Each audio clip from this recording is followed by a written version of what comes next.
Pasca keluarnya instruksi bersama pemerintah daerah Kabupaten Solok, Polres Solok Kota dan Dandim 0309, aktivitas di Pasar Ternak Muara Panas mati. Aksi bersama ini sebagai bentuk memutus mata rantai penyebaran penyakit mulut dan kuku pada ternak sapi, sekaligus penegasan terhadap penutupan sementara Pasar Ternak Muara Panas.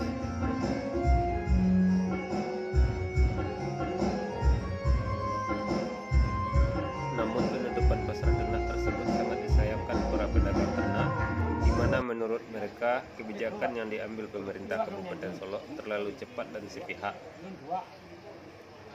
Menurut para pedagang ternak, tindakan yang diambil pemerintah daerah Kabupaten Solok sangatlah merugikan masyarakat.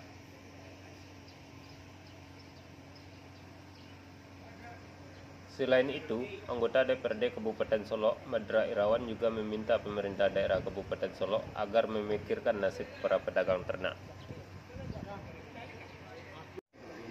Madra Irawan juga meminta pemerintah daerah Kabupaten Solok untuk mengkaji ulang surat instruksi bersama yang terkesan menakut-nakuti masyarakat.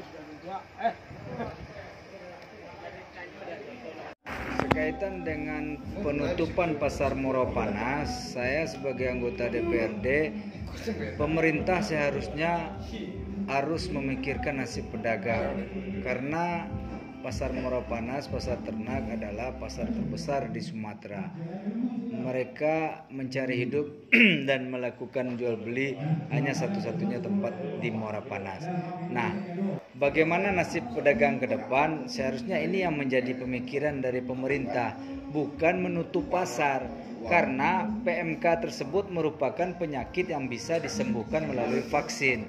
Nah, sekarang bagaimana caranya pemerintah melalui pintu masuk pasar ternak tersebut meletakkan dokter hewan atau dinas pertanian untuk memfilter dan mengawasi jawi yang masuk supaya bisa dikendalikan, bukan ditutup pasarnya. Jadi memang saya bingung sekarang ini melihat perilaku pemerintah yang impulsif kok ketika di toko nyo langsung mengalie ilmu ponce kalau kecil gitu DPRD Ambona. Jadi memang kita tidak boleh seperti itu. Pemerintah bekerja harus melalui regulasi, bukan melalui emosi. Kalau dengan emosi semua orang bisa.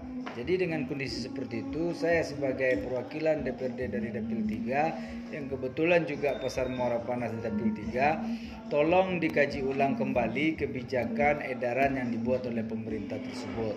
Dan jangan menakut-nakuti masyarakat dengan edaran bersama antara Kapolres dan Dandim. Kapolres dan Dandim itu sudah jelas fungsinya. Kalau yang sifatnya perdagangan, ini adalah sifatnya bisnis. Nah, pemerintah sebagai wadah yang mewadahi regulasi aturan yang ada, itu seharusnya harus memikirkan nasib seluruh stakeholder yang ada. Ketika pasar ditutup, bagaimana dengan nasib ternak yang lain seperti kambing yang tidak ada PMK? Bagaimana nasib ternak yang lain seperti kerbau? Nah, artinya ini sudah keterlaluan apa yang dilakukan oleh pemerintah. Nah, saya berharap ke depan ketika proses ini akan dibuat semacam edaran, walaupun peraturan tersebut datangnya dari Menteri Pertanian, tapi ini adalah kebijakan lokal. Daerah lain tuh tidak ada yang ditutup, daerah lain masih banyak membuka pasar ternak. Nah, makanya sekali lagi saya bilang pemerintah terlalu operatif. Jadi terlalu berlebihan dalam menyikapi hal-hal yang ada saat ini. Nah, ke depan saya akan coba di RDP nanti meminta pertanggungjawaban dari Dinas Pertanian atau instansi terkait apa yang menjadi penyebab dia melakukan penutupan pasar ini.